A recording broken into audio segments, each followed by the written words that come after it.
नमस्कार दोस्तों, इन्फ्लेशन का नया डेटा आया और इससे आप लोगों को थोड़ा हैरान होने की ज़रूरत है दोस्तों, क्योंकि आगे चल करके आप लोगों के फिक्स डिपॉजिट पे, रिकरिंग डिपॉजिट पे या फिर जो भी आप लोगों को फिक्स सिक्योरिटीज़ मिलती हैं, डिपॉजिट स्कीम्स मिलती हैं, उनमें जो बढ़ रहे थे इंटरेस्ट रेट्स उनको घटाया जा सकता है। अब इसका लिंक किस तरीके से है वही मैं समझाने आया हूं आप लोगों को। और लास्ट वीडियो मैंने बताया था कि ये हो सकता है कि जब आरबीआई ने अनाउंसमेंट करी थी अपनी मॉनेटरी पॉलिसी में कि वो किसी भी तरह के चेंजेस नहीं कर रहा है अपने रेपो रेट में, तो उसके बाद मैंने एक वीडियो बनाई थी जो कि इसी पे था कि आप लोगों का रेपो रेट आगे बढ़ेगा कि नहीं, क्या ये सही समय है फिक्स डिपॉजिट करने का। तो अब दोस्तों मैं ये वीडियो बना रहा हूं कि आप लोगों की जो इंटरेस्ट रेट्स हैं वो घट सकते हैं, क्योंकि दोस्तों इस समय का जो इन्फ्लेशन डेटा आया है वो लगभग 4.7% का और काफी साफ मूव आया नीचे की तरफ। दोस्तों मैं आप लोगों को बता दूं कि आज से एक साल पहले लगभग 7% के ऊपर इन्फ्लेशन था और इससे दोस्तों गवर्नमेंट और साथ में इंडिया की इकोनॉमी या फिर किसी भी कंट्री की इकोनॉमी जहां पे इन्फ्लेशन इतना ज़्यादा हो दिक्कत में आ सकती है। इकोनॉमी के बारे में हम लोग बात करते हैं, हम बात करते हैं आप लोगों के रेट्स के बारे में भी क्या इफेक्ट पड़ेगा, क्योंकि वो मेन मुद्दा रखता है। हम मोस्ट ऑफ द इंडियंस यही चाहते हैं कि हमारा पैसा ज़्यादा से ज़्यादा रिटर्न कमा सके। दोस्तों अगर हम बात करें एक दूसरे की लिंक की, उससे पहले मैं आप लोगों को अपना इंट्रोडक्शन दे दूं तो मैं हूं रवि, बट हाँ मैं इस तरह की वीडियोस बनाता रहता हूं। तो अगर आप लोगों को इस तरह की वीडियोस में इंटरेस्ट है तो आप लोग चैनल को सब्सक्राइब कर लीजिएगा और बेल आइकन क्लिक करेंगे तो आने वाली वीडियोस की नोटिफिकेशन आ सकेंगी। देखिए दोस्तों, रेपो रेट होता क्या है आप सभी को पता है, लेकिन मैं एक बार रिपीट कर देता हूं कि रेपो रेट दोस्तों जो भी हम लोग जैसे कि बैंकों से पैसा उठाते हैं तो कुछ रेट देते हैं बैंक को, जैसे कि होम लोन उठाया तो 7 से 8% का, 9% का, पर्सनल लोन उठाया तो कुछ रेट दिया। वैसे ही दोस्तों आरबीआई से जब ये बैंक्स पैसा उठाते हैं तो उसी रेट पे जो कि अभी 6.5% का है, इसी रेट पे बैंकों को पैसा मिलता है आरबीआई से जो भी पैसा उठाते हैं। ठीक है, अब रेपो रेट का लिक्विडिटी से काफ़ी ज़्यादा कनेक्शन है। रेपो रेट का आपका इन्फ्लेशन से काफ़ी ज़्यादा कनेक्शन है, क्योंकि देखिए मार्केट में लिक्विडिटी और आपका डिमांड सप्लाई मेंटेन करना सारा कुछ आरबीआई ही मैनेज करता है। और ये किस तरीके से मैनेज करता है वो आप लोगों को इस वीडियो में समझ में आ जाएगा। देखिए रेपो रेट जब भी बढ़ता है दोस्तों तो आप लोगों का जो इन्फ्लेशन है या फिर मार्केट में लिक्विडिटी है उसको कम करने की कोशिश करी जाती है। अब दोस्तों यहाँ पे आप लोगों को कंफ्यूज नहीं होना है, अब थोड़ी सी चीजें बता रहा हूँ जिससे कि आप लोगों को क्लियर हो जाएगा कि आप लोगों को अभी क्या करना चाहिए और क्यों घट सकता है आप लोगों के फिक्स डिपॉजिट पे रेट। देखिए दोस्तों, जैसा कि मैंने बताया आप लोगों को कि पिछले एक साल में अभी फिलहाल लगभग 14 महीने में सबसे कम महंगाई है 4.7%।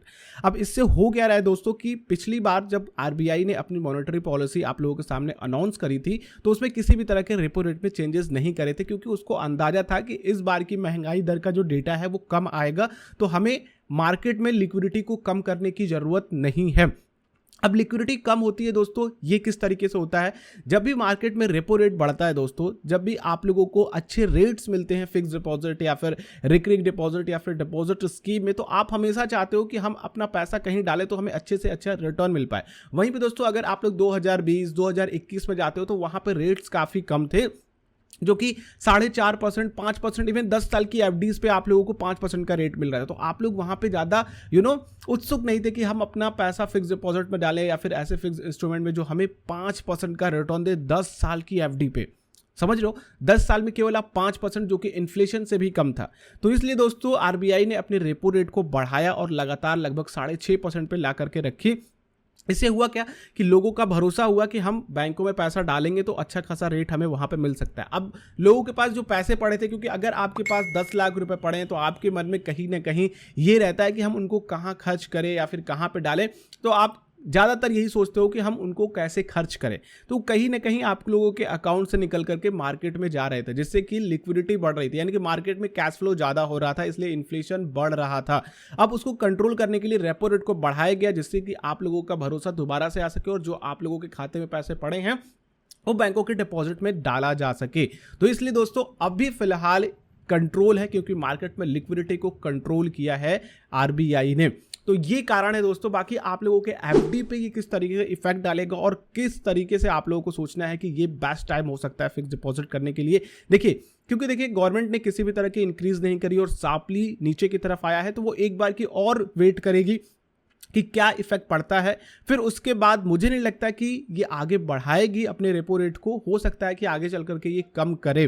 क्योंकि दोस्तों बहुत ज़्यादा लिक्विडिटी को कम कर देना भी अच्छी बात नहीं है, क्योंकि आप लोगों की मार्केट में सप्लाई डिमांड बंद हो जाएगी, कम हो जाएगी, जिससे होगा कि कंपनीज को लॉस ज़्यादा होने लगेगा, शेयर मार्केट्स भी क्रैश करने लगेंगे। तो लिक्विडिटी को बहुत ज़्यादा घटाना या फिर बहुत ज़्यादा बढ़ाना किसी भी इकोनॉमी के लिए सही नहीं होता। एक मेंटेन पोजीशन में, जो कि इंडिया की हम बात करते हैं, तो इन्फ्लेशन को 6% के आसपास रखो, 6% से नीचे रखो तो ज़्यादा बेहतर है। उसी के अकॉर्डिंग रेपो रेट को एडजस्ट किया जा सकता है। तो ये है दोस्तों रीज़न कि आप लोगों के रेपो रेट कम हो सकते हैं, क्योंकि मार्केट में बहुत ज़्यादा अगर लिक्विडिटी कम हो गई तो फिर इकोनॉमी को दिक्कत आई है, क्योंकि इकोनॉमी आप लोगों की चलती है डिमांड एंड सप्लाई से। जब डिमांड ही कम हो जाएगी दोस्तों तो सप्लाई ऑब्वियसली कंपनी को कम करना पड़ेगा और उनको लॉस उठाना पड़ेगा। आई होप दोस्तों मैं आप लोगों को समझा पाया और आप वैसे भी समझदार हो, समझ जाओगे सारी चीजें।